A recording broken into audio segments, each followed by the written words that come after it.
Bonsoir à tous, bienvenue à ce flash d'information.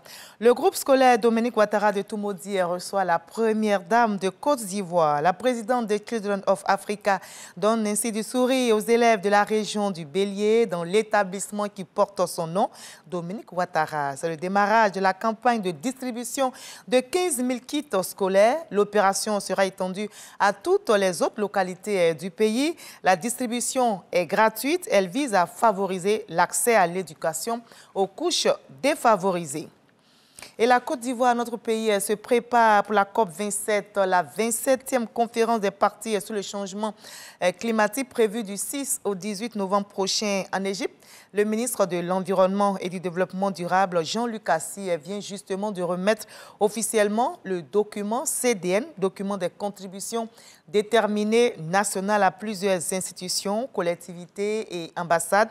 La Côte d'Ivoire s'y engage à réduire ses émissions de gaz à effet de serre de 30,41% d'ici à 2030. On en reparle ce soir à 20 h. Administration publique, géomètres, aménageurs fonciers, urbanistes, banquiers, communautés villageoises, c'est devant tous ces acteurs que le ministre de la Construction, du Logement et de l'Urbanisme, Bruno Nabagné, a procédé hier ici à Abidjan même au lancement du projet pilote de titrement massif des parcelles foncières urbaines de Côte d'Ivoire. Cette réforme vient résoudre la question des lenteurs dans la délivrance des actes administratifs tout en réduisant les litiges fonciers, nous rapporte l'enseigne Bakayoko.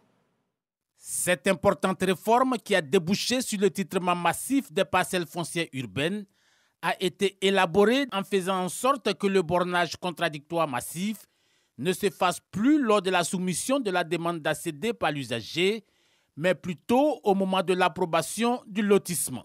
Les changements qui vont intervenir, c'est que toute l'étape qui est faite au niveau de la conservation foncière, la création du dossier de demande de titre foncier, le bornage contradictoire et puis la création même du titre foncier, cette étape sera faite bien avant que les lots soient mis sur le marché. Ça va permettre de gagner un temps énorme dans le processus de délivrance des titres de propriété.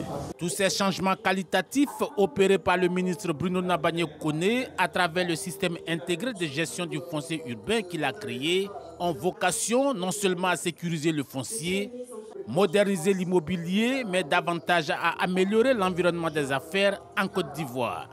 Le crédit hypothécaire dans notre pays, il ne représente presque rien, tout simplement parce qu'il n'y avait pas cette confiance-là des banques dans les documents qui étaient délivrés.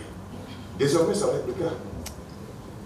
Et si vous avez un terrain qui vaut 100 millions, qui vaut 50 millions, qui vaut 200 millions, qui vaut 300 millions, mais c'est autant de capacités que vous aurez à lever un financement.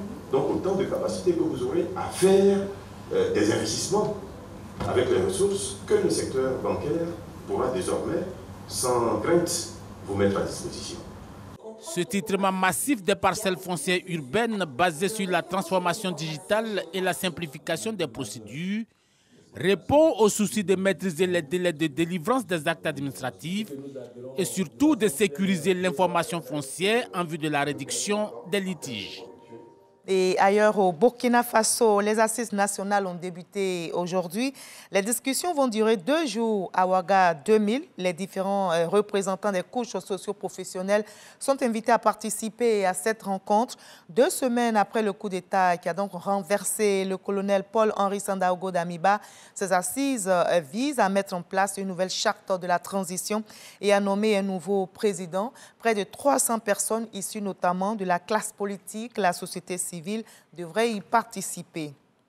Et dans une note publiée aujourd'hui, vendredi 14 octobre, le Fonds monétaire international partage des perspectives peu encourageantes pour l'Afrique. Le FMI note un ralentissement de la croissance passée de 4,7% en 2021 à 3,6% cette année. Et les autres indicateurs relevés par l'institution internationale sont également jugés préoccupants. Les déséquilibres macroéconomiques sont réapparus. La dette publique et l'inflation se situent à des niveaux inédits depuis des décennies selon le FMI. En cause, la perturbation des chaînes d'approvisionnement et la guerre en Ukraine. Et on va terminer par le Royaume-Uni où la première ministre Liz Truss est sous pression, sommée par les marchés et son propre camp de renoncer à certaines de ses mesures fiscales. Fin septembre dernier, son ministre des Finances avait présenté un mini-budget rempli de baisses d'impôts non financées qui a fait chuter la monnaie britannique. Alors pour l'instant, pas de demi-tour, mais le ministre des Finances a été démis de ses fonctions. Il est remplacé par Jérémy Hunt. À la fin de ce Flash Info, je vous retrouve avec plaisir à 20h pour la grande édition. Mais juste après ce Flash Info, suivez l'info régionale pour voir toutes les nouvelles de nos belles régions ici en Côte d'Ivoire. Allez, à tout à l'heure.